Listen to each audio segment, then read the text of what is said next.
देशाचे सरन्यायाधीश सूर्यकांत यांनी नुकतंच एक विधान केलेलं आहे आणि यामध्ये त्यांनी तरुणांना, सामाजिक कार्यकर्त्यांना आणि त्यासोबतच जे RTIचा वापर करतायत त्यांना सुद्धा झुरळ म्हटलेलं आहे. आपल्यासोबत सामाजिक कार्यकर्ता अंजलीताई दमनी आहे. आपण त्यांच्याशी थेट बातचीत करणार आहोत. ज्या पद्धतीचं विधान त्यांनी केलेलं आहे, एका याचिकेच्या सुनावणीवर त्यांनी हे विधान केलं.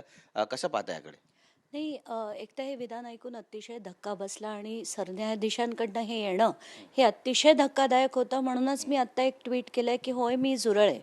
कारण जर प्रत्येकाला सरकारला प्रश्न विचारणं, पारदर्शकता असणं आणि ती मागणं हे जर चुकीचं असेल आणि ह्याला जर सरन्यायाधीश झुरळ म्हणत असेल तर होय, मी झुरळ आहे आणि मी झुरळच राहणार आणि मला त्याचा अभिमान आहे असं देखील मी म्हटलंय. कारण हे कुठेतरी आता भलत्या दिशेने सगळं जाताना दिसतंय.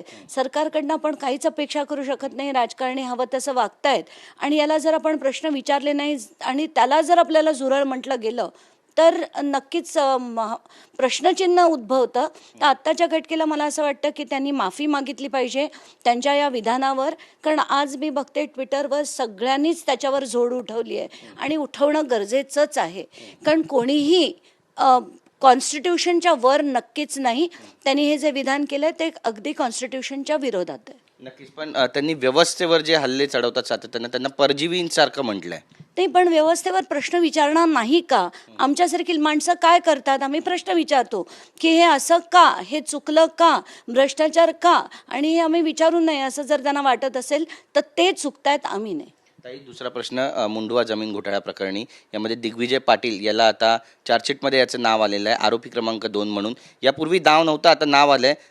सगळ्या गोष्टी आता बदलू लागल्यात असं म्हणावं? नाही, अगदी धक्कादायक होत चाललंय. एकीकडे मुंडवा प्रकरण जे आहे ते अमेडिया नावाच्या कंपनीने केलं आहे. याचं फार आधीपासून म्हणजे 3 ते 4 वर्ष आधीपासून पार्थ पवार हे सगळं करून घेतोय. त्याची पॉवर ऑफ अटॉर्नी मी दाखवली, ज्याच्यात सगळीकडे पदोपदी त्याच्या सह्या होत्या.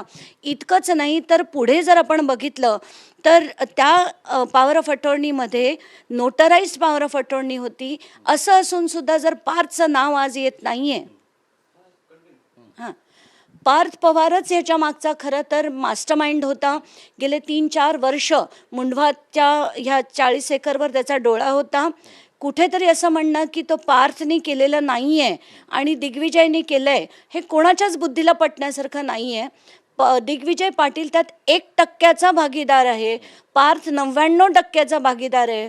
तर दिग्विजयला आत्ताच्या घटकेला जे मला दिसतंय ते मी मुद्दाम बोलतेय की मला असं वाटतं याच्या मागे भाजपचं आणि सुनील तटकरे गँगचं एक षडयंत्र आहे. कारण सुनील तटकरे आणि प्रफुल्ल पटेलना सध्या बाहेर ठेवण्यात आलं होतं. सगळं राष्ट्रवादीचे जे कॉलिंग शॉट्स आपण ज्याला म्हणतो ते पार्थ पवार करतोय. तर ह्या लोकांना यांचं नाव घालून हवं होतं म्हणून अचानकपणे एक सप्लिमेंटरी चार्जशीट फाईल होते, त्याच्यात दिग्विजयचं नाव येतं आणि दिग्विजय नंतर ते पार्थचं येईल असं त्याला थोडं धमकवण्यात येतं की काय असा प्रश्न पडतो. पण जर खरं बघायला गेलं तर मुंडव्या जमीन प्रकरणात पार्थ आणि पार्थच जबाबदार आहे. कारण कोणीही दिग्विजय पाटलांच्या सांगण्यावरनं कुठलेही अधिकारी काम करणार नव्हते. जे सगळे व्यवहार झाले, सगळ्या अधिकाऱ्यांचा जो रोल आला त्याच्यात तो फक्त पार्थ पवारमुळे होता. कारण अजित पवारांचे OSD सुद्धा पार्थ पवारला मदत करत होते. अगदी सगळे हिंगणे, विलास राणे सगळेच करत होते. हे आपण पेपरनिशी दाखवलंय. मुंडवा जमीन प्रकरणात खारगेन समितीसमोर मी सगळ्या ह्या एकदा नाही 4 वेळा गोष्टी मांडल्या आहेत. दिग्विजय पाटीलला जर स्केपगोट केलं तर ते कोणालाही मान्य होणार नाही. नक्कीच. पण आता पुढची भूमिका तुमची या सगळ्या संदर्भातली काय असणार? ज्या पद्धतीनं तपास सुरू आहे त्यात चार्जशीट फाईल झाली आहे, योग्य पद्धतीने झाली असं म्हणावं? चार्जशीट नक्कीच चुकली आहे. म्हणजे फर्स्ट चार्जशीटमध्ये तर कोणाचंच नाव नव्हतं. आता ही सप्लिमेंटरी चार्जशीटमध्ये दिग्विजय पाटीलचं नाव घातलं गेलं आहे, जो 1% पार्टनर आहे. 99% पार्टनर तो नाही आहे. असं असताना पार्थ पवार जो खरं 99% पार्टनर आहे त्याचं कुठेच नाव नाही आहे. खारगे समितीने अमेडियावर ताशेरे ओढले आहेत. एकदा नाही 4 वेळा अहवालात त्यांनी म्हटलंय तरीसुद्धा जर पार्थचं नाव नसेल आणि दिग्विजयचं असेल तर अतिशय दुर्दैवी आहे. काही दुसरीकडे राष्ट्रवादीमध्ये अंतर्गत संघर्ष सुरू असल्याचं सुद्धा समजतंय आणि बऱ्याच घडामोडी तिथे सुद्धा घडत आहे. प्रफुल्ल पटेल तटकरेंचं नाव नाही आहे राष्ट्रीय कार्यकारिणीमध्ये आणि काही सूत्रांकडून माहिती मिळते की पार्थ पवार यांचीच तक्रार घेऊन काही जण शरद पवार यांच्याकडे गेले होते आणि तुमच्या नातवाला समज द्या अशा पद्धतीनं त्या ठिकाणी त्यांना सांगण्यात पण आलं. कसं पाहता एकंदरीतच? मला असं जी माहिती मिळते आहे की सध्या पार्थ पवार सर्वेसर्वा झालेला आहे. त्याला असं वाटतं की तो अजित पवारांच्या जागी आता राष्ट्रवादीत आहे आणि सगळेच ज्याला आपण कॉलिंग शॉट्स म्हणतो ते सध्या पार्थ पवार करतोय. इतकं नाही तर त्यांनी एक्साईजमध्ये सुद्धा मोठ्या प्रमाणात धुडगूस घातलाय अशी सुद्धा बातमी मी ऐकतेय. तर आत्ताच्या घटकेला पार्थ पवारांविरुद्ध जर हे गेले असतील तर त्यात काही नवल नाही आहे. मला वाटतं सुनील तटकरे आणि प्रफुल्ल पटेलांना त्यांचंच औषध पार्थ पवारांनी पाजलेलं दिसतंय. तर आत्ताच्या घटकेला ते जरी शरद पवारांना काय कोणालाही जाऊन भेटले तरी पार्थ ऐकेल असं मला वाटत नाही. राष्ट्रवादी काँग्रेस पक्षाचे प्रवक्ते आहेत ब्रिजभूषण, त्यांना सुद्धा पक्ष कार्यालयामध्ये जाण्यापासून रोखण्यात आलं आणि त्यांच्यावर सुद्धा वॉच ठेवण्यात येते असं बोललं जाते. पार्थ पवार आणि त्यांना पण समज दिल्याचं बोललं जाते. पार्थ पवारांकडे सगळी सूत्र असं म्हणा. आत्ताच्या घटकेला जी माहिती मला सगळ्यांकडनंच मिळते ती हीच आहे की पार्थ पवार त्याला हवं ते करतोय. त्याची जी मंडळी आहे, त्याची जी इमिडिएट ज्याला आपण गँग म्हणू, अशाच लोकांना त्यांनी त्या कमिटीमध्ये सुद्धा घेतलं आहे, ज्यांची कोणालाच नावं पण माहिती नाही, ज्यांनी काहीच केलेलं नाही आत्तापर्यंत, कर्तृत्व काहीच नाही, अशा लोकांना त्यांनी कमिटीमध्ये घेतलं आहे. तर त्याला सूत्र सगळी स्वतःकडे ठेवायची आहेत. कुठेतरी ती हवा त्याच्या डोक्यात गेली असंच मला वाटतंय. पण प्रफुल्ल पटेल एक मोठं नाव आहे आणि त्यासोबतच सुनील तटकरे प्रदेशाध्यक्ष यांची नावं राष्ट्रीय कार्यकारिणीतून वगळणं हे यामागे पण राजकारण आहे असं म्हणावं. नाही, एकीकडे मला खूप बरं वाटतंय की त्यांच्यासारख्या लोकांची नावं वगळण्यात आली आहेत. पण पक्ष म्हणून जर आपण विचार केला तर ही जी नावं वगळण्यात आली आहेत, जे आत्तापर्यंत पक्ष चालवत होते, पूर्णपणे ऑपरेट करत होते, त्या लोकांना जर बाहेर ठेवलं असेल तर ते पक्ष जाणो. पण मनोमन मला बरं वाटतं आहे की सुनील तटकरे आणि प्रफुल्ल पटेल हे दोघंही बाहेर आहेत हे आणि भुजबळसुद्धा बाहेर आहेत हे ऐकून मला मनोमन बरं वाटतं आहे.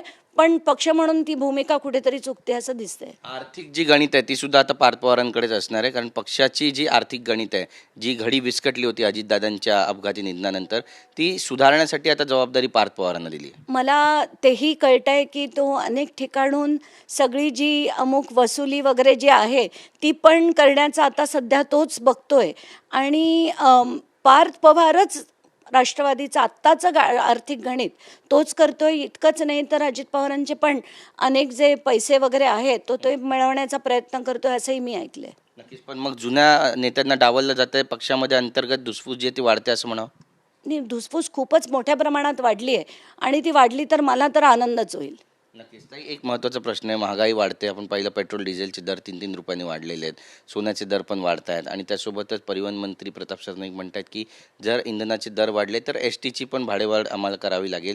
सार्वजनिक, एकीकडे मोदी म्हणतात की सार्वजनिक गाड्यांचा वापर करा, ट्रान्सपोर्टेशनचा वापर करा, तेही महाग होणार आहे. कसं पाहता एकंदरीत? मला असं वाटतं की सरकारने उलटं सार्वजनिक वाहतूक मोफत करून टाकली पाहिजे.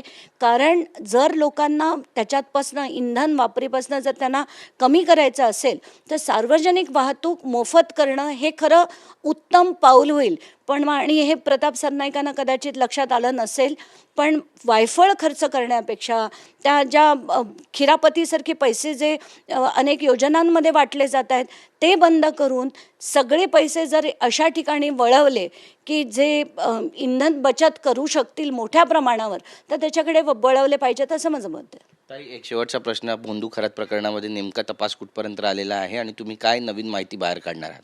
नाही, आत्ताच्या घटकेला मला खरंच म्हणायचं की माझं काम होतं की जे अधिकारी आहेत, जे अशोक खरातांना तेव्हा मदत करत होते आणि आत्ताही मदत करत होते, या 2 अधिकारी मेन म्हणजे अभिजित भांडे पाटील आणि दुसरं म्हणजे IG कराळे, हे त्यांना मोठ्या प्रमाणावर तेव्हाही मदत करत होते आणि आत्ताही मदत करत होते.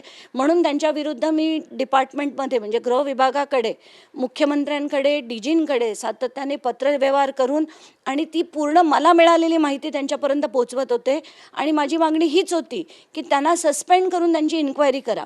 आता IG दत्ता कराळेंचं म्हटलं तर त्यांच्यावर खरातांना मदत केल्याचा एक आरोप आहे, पण त्यांच्यावर इतर अतिशय मोठे मोठे आरोप आहेत. म्हणजे एका ठिकाणी सायबर फ्रॉडचा आरोप आणि त्याची इन्क्वायरी त्यांच्यावर चालू आहे. इतकंच नाही तर 400 कोटी त्यांनी एक ट्रान्सपोर्ट फ्रॉड जो नाशिकहून झाला त्याच्यात सुद्धा त्यांचं नाव आहे. आणि असं असताना हे IG म्हणून मिरवतात, तर यांच्याकडनं ती जबाबदारी काढून घेण्यात यावी अशी मी मागणी केली होती. दुसरं म्हणजे अभिजित भांडे पाटील ज्यांचे 143 कॉल खरातांबरोबर एका वर्षात झाले होते. म्हणजे एक अधिकारी कशासाठी त्यांच्याशी बोलतो याची इन्क्वायरी झाली पाहिजे आणि त्याप्रमाणे एक SIT देखील त्यांच्यावर स्थापन करण्यात आली. अभिजित भांडे पाटलांना सस्पेंड केलं आहे, पण IG कराळेंची ट्रान्सफर झाली आहे, पण ती ट्रान्सफर न होता ते निलंबन व्हायला हवं होतं. नक्कीच आहे. धन्यवाद आमच्याशी बातचीत केल्याबद्दल. तर आपण पाहतो आपली बाजू या ठिकाणी मांडलेली आहे आणि त्यासोबतच अंजलीताई दमानिया यांनी होय मी झुरळ अशा आशयाचं एक ट्विटसुद्धा केलं जे सध्या चर्चेचा विषय ठरतं आहे. कॅमेरा पर्सन रोहन पवारसह गिरीश गायकवाड TV9 मराठी मुंबई.